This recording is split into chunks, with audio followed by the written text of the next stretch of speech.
Iran અને America વચ્ચે ચાલતું યુદ્ધ વિરામ તરફ આગળ વધતા વૈશ્વિક બજારોમાં સ્થિરતા આવી છે. ભારતમાં સોના અને ચાંદીના ભાવમાં નોંધપાત્ર ઘટાડો જોવા મળ્યો છે. ચાંદીમાં આશરે 8,000 અને સોનામાં 2,600નો ભાવ ઘટાડો નોંધાયો છે.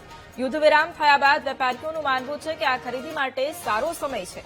આગામી તહેવારો અને દિવાળીની સિઝનને ધ્યાનમાં રાખતા અત્યારે ખરીદી કરનારા ગ્રાહકોને 5,000 સુધીનો ફાયદો થઈ શકે તેમ છે.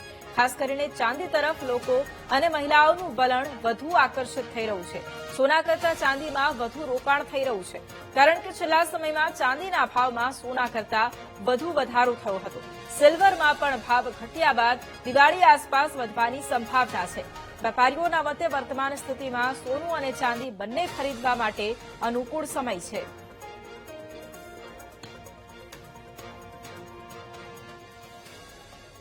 એપ્રોક્સ 2700 રૂપિયાનો ઘટાડો થયો છે અને ચાંદીમાં 8,000 રૂપિયાનો ઘટાડો થયો છે.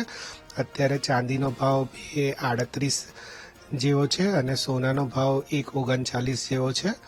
અને ભાવ ઘટાડાનું મુખ્ય કારણ જે યુદ્ધનો અંતનું જે પરિણામ આવી રહ્યું છે કે યુદ્ધમાં અત્યારે પૂર્ણ વિરામ થઈ રહ્યો છે, એ મેઇન પરિબળ છે. અને આ ગ્રાહકો માટે એક સારી ઓપોર્ચ્યુનિટી છે સોના ચાંદીમાં ઇન્વેસ્ટ કરવાની.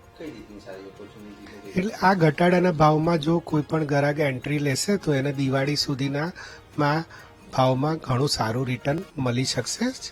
એ રીતની આ ઓપોર્ચ્યુનિટી છે. ક્રૂડ ઓઇલના ભાવમાં જેટલો હજી ઘટાડો થશે એટલો સોનાના ભાવમાં વધારો થશે.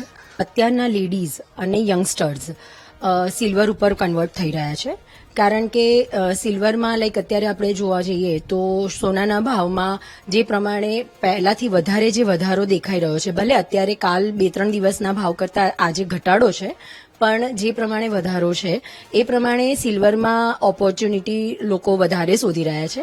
કારણ કે એમાં એવું છે કે તમે 5 ગ્રામની પણ વસ્તુ લેવા જશો તો 60-70 હજાર રૂપિયા થઈ જતા હોય છે અને લેડીઝ પોતાની જે કકડી ભેગી કરતી હોય છે, તો એમાંથી અમને સિલ્વરમાં વધારે ઓપ્શન્સ મળે છે, પોતે ખરીદી શકે છે, તો સિલ્વર પર વધારે કન્વર્ટ થઈ રહ્યા છે.